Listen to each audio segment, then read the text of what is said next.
महाराष्ट्रातील प्रत्येक अपडेट जाणून घेण्यासाठी आजच मेट्रो रायगडच्या सोशल मीडिया प्लॅटफॉर्मला लाईक, फॉलो आणि सबस्क्राईब करा.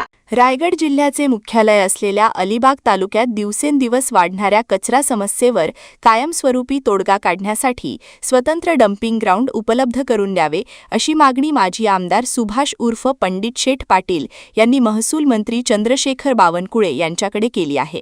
याबाबत त्यांनी सविस्तर निवेदन सादर केले असून अलिबाग शहरासह वर्सोली, चेंडे, वेधी, कुर्लुळ, आवास, पायनाड, नागाव, रेवदंडा आदी परिसरात मोठ्या प्रमाणावर नागरी विस्तार झाल्यानं दररोज मोठ्या प्रमाणात कचऱ्याची निर्मिती होत असल्याचे त्यांनी नमूद केले आहे.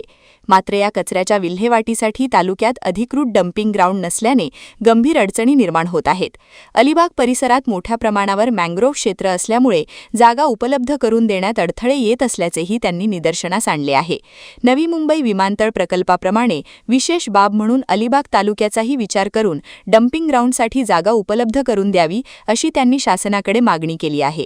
तसेच महसूल, वन विभाग आणि जिल्हा प्रशासनाची संयुक्त बैठक घेऊन कचरा व्यवस्थापनाचा प्रश्न तातडीनं मार्गी लावावा अशी विनंतीही पंडित शेठ पाटील यांनी निवेदनातून केली आहे. बावनकुळे महसूल मंत्री आणि प्रमुख महाराष्ट्र राज्याचे मंत्री आज अलिबागच्या दौऱ्यावर आहेत आणि माझे सहकारी संजय पाटील यांच्या निवासस्थानी त्यांनी सदिच्छा भेट दिलेली आहे आणि त्यांच्या खात्याच्या संदर्भात निगडीत असा एक प्रश्न आहे की संपूर्ण रायगड जिल्ह्याला नव्हे तर महाराष्ट्राला पण भेडसावणार आहे.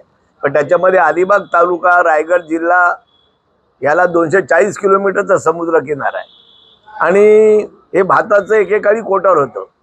आज BJP सरकारने शेतकऱ्यांसाठी अनेक योजना केल्या, पण रायगड जिल्ह्यामध्ये खारल्यांच्या दुर्लक्षपणामुळे हजारो हेक्टर क्षेत्र हे लागवडीखाली येऊ शकत नाही आणि खारल्यांनी बंदिस्ती न केल्यामुळे खारेपाटामध्ये मानकुळे असेल, देवन असेल, कुसुंबळे असेल, कुडूस असेल, अनेक अलिबाग शहर असेल, हे खारं पाणी गावात आल्यामुळे मॅंग्रोव्ह निर्माण झालेले आहेत आणि मॅंग्रोव्हचे अधिकारी जी मालकीची जमीन आहे त्याच्यावर पण मॅंग्रोव्ह सॅटेलाईटनी दाखवतात. तर या संदर्भात एक बैठक घ्यावी, कारण मॅंग्रोव्ह जगले पाहिजे तशी माणसं पण जगली पाहिजेत. अलिबागला 7 FSI दिलाय, 7 मधली इमारत बांधतात, पण कचरा टाकायला एकही जागा उपलब्ध नाही. तर महसूल मंत्र्यांना मी विनंती केली की पूर्वी या सगळ्या महसूलच्या जमिनी होत्या, पण या सॅटेलाईटमुळे त्या सगळ्या जमिनी आज मॅंग्रोव्ह डिपार्टमेंटमध्ये गेलेल्या आहेत. त्याच्यामुळे नागरिकांना भीषण समस्याला तोंड भविष्यात द्यायला लागेल, कारण येणारी लोकसंख्या बिल्डिंग बांधतात सगळे करतात, पण कचरा टाकायचा कुठे हा प्रश्न निर्माण झालेला आहे.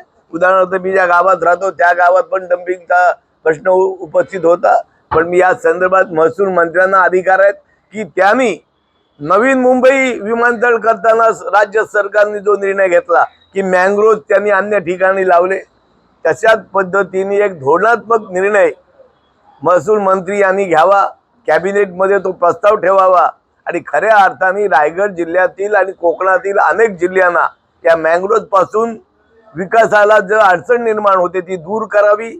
उदाहरणार्थ मानकुळे ग्रामपंचायतीमध्ये हजारो एकर जमीन या 7-12 उतारा शेतकऱ्यांचा आहे, पण तिथे मॅंग्रोव्ह झाल्यामुळे ते काही होऊ शकत नाही. पण आज मला आनंद वाटला की मला आज संजय पाटील यांच्या निवासस्थानी बावनकुळे साहेब भेटले आणि त्यांनी निवेदन केलं. मी त्यांना निवेदन दिलं, त्याच्यावर कारवाई करण्याचे निर्देश दिले. मी त्यांना विनंती केली की या संदर्भात तुम्ही तुमच्या दालनामध्ये बैठक घ्या, त्यावेळेला फॉरेस्ट मंत्री यांना पण बोलवा आणि खऱ्या अर्थाने कायमस्वरूपी तोडगा काढावा अशी या निमित्तानं मी विनंती केली. Subscribe now and press the bell icon. Never miss an update.